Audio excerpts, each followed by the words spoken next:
نحمده ونستعينه ونستغفره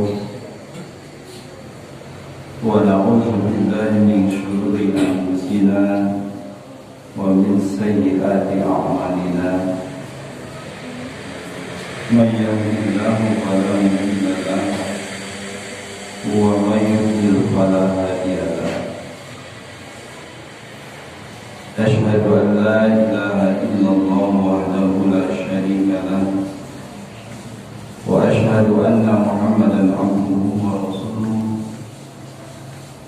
اللهم صل على هذا النبي الكريم وعلى آله وأصحابه أجمعين أما بعد فيا أيها الآمنون اتقوا الله حق تقاته ولا تموتن إلا وأنتم مسلمون وقال الله تعالى في القرآن الكريم أعوذ بالله من الشيطان الرجيم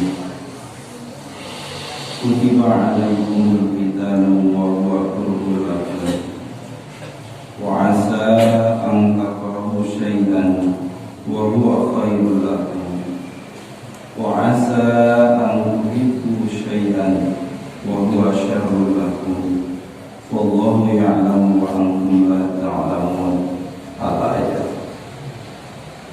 Hadirin sidang Jumat rahimahullah.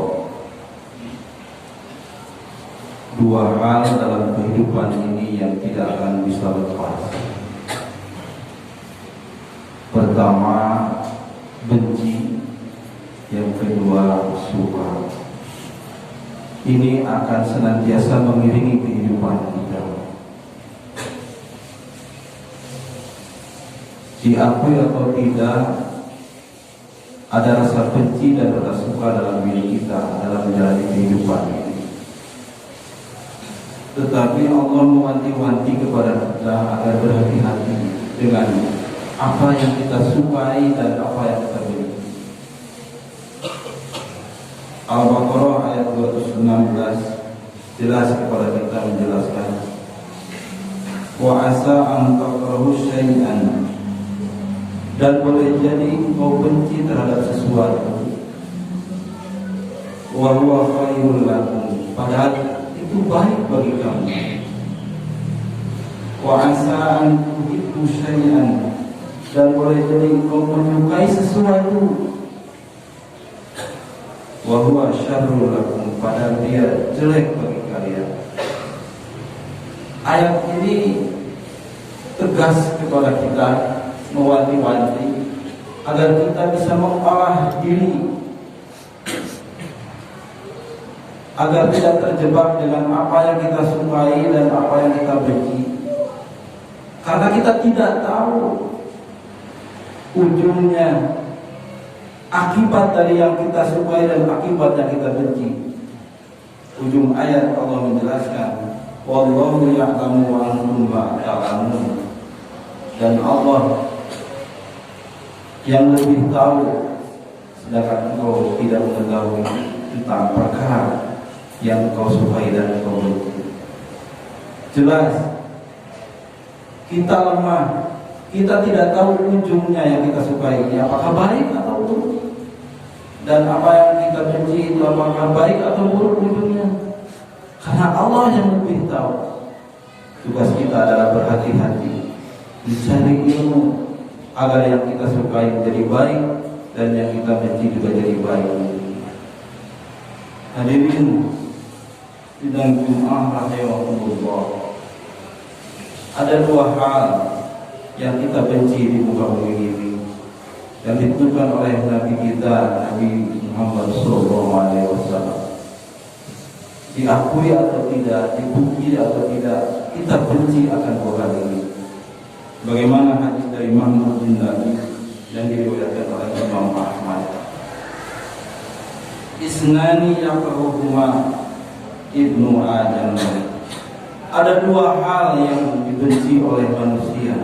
Kata Nabi, semua manusia benci akan dua hal ini. Yang pertama, yakrahul mauta, manusia benci akan kematian.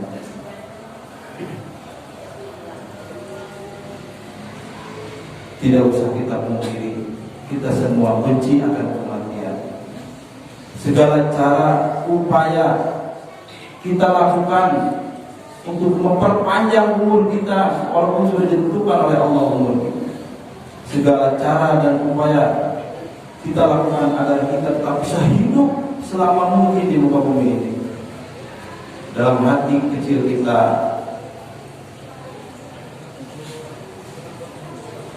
tergeletik ingin hidup lebih lama di muka bumi ini.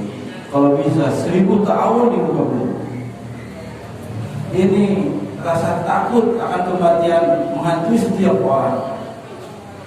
Padahal kata Nabi, wal mautu khairul lahu minal fitnati. Dan kematian itu sebenarnya lebih baik daripada terkena fitnah. Kalaulah kita tahu kita akan terkena fitnah, atau ujung hidup kita terkena fitnah, mending maut ayeuna. Apa fitnah dalam hadis ini? Ulama menjelaskan, al-fitnah dalam hadis ini bermakna al-kufru atau ad-dhalal. Apa itu kufur? Terkena kekafiran. Ini ditujukan kepada kaum muslimin, bukan kepada orang kafir. Hadis ini buat kita sebagai orang yang beriman. Ada orang yang beriman terkena kekafiran, atau dalam bahasa kasarnya orang Islam tapi dicap kafir oleh Allah Subhanahu wa taala. Apa yang disebut kafir dari orang Islam itu? Yaitu orang-orang yang tidak mau diatur, diurus oleh Allah Subhanahu wa taala, ingin mengatur diri sendiri, tidak mau, bahasanya menolak atau menentang hukum Allah Subhanahu wa taala. Dalam Al-Maidah kita bisa baca, wa man lam yahkum bima anzalallahu fa ulaika humul kafirun. Dan barang siapa yang menentang, tidak mau mengikuti peraturan yang Allah turunkan, tidak mau berhukum dengan Allah, maka mereka tergolong orang-orang kafir. Yang disebut terkena fitnah di sini adalah orang-orang yang menolak, menentang hukum Allah yang sudah jelas disebutkan dalam Al-Quran. Maka orang seperti ini, daripada seperti ini kata Nabi, mending mati. Sebab tempatnya tidak lain hanyalah neraka jahanam bagi orang-orang itu. Mungkin kata Nabi dalam sebuah hadis, pagi harinya mereka beriman, sore hari sudah kafir, tidak mau menerima hukum Allah. Sore hari beriman, pagi hari sudah terjadi kekafiran pada dirinya. Karena satu ayat saja ditentang, satu ayat saja ditolak oleh kita, maka hukumnya kafir bagi kita. Nauzubillah, nauzubillah. Semoga kita dijauhkan dari akan hukum Allah. Kita hanya bisa sami'na wa ata'na. Semua yang Allah turunkan harus kita dengar dan kita taat. Makna fitnah yang kedua dalam hadis ini adalah ad-dhalal, atau kesesatan, atau tersesat.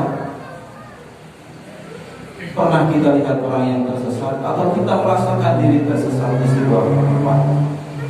Orang tersesat itu tidak tahu jalan, tidak tahu arah, kemana pergi, kemana pulang, bingung. Yang disebut orang yang sesat dalam Al-Quran adalah orang-orang yang tidak mengerti, tidak tahu mana yang benar, mana yang salah, karena kebodohan yang dia alami. Apa yang dilakukannya hanyalah mengikuti hawa nafsunya atau mengikuti kebanyakan orang. Kumaha ramena cek orang sultan, rame kakidul, milu kakidul, rame kekalian, milu kekalian. Kalau orang sudah seperti ini dalam beribadah, ikut-ikutan, hanya ikut ramainya saja, maka orang itu disebut orang ad-dhalal, tersesat atau mengikuti kesesatan. Karena apa? Dalam beragama jelas kita harus mengikuti petunjuk dari Allah dan Rasul. tidak mengikuti kebanyakan orang apalagi hawa nafsu. Barakallahu li wa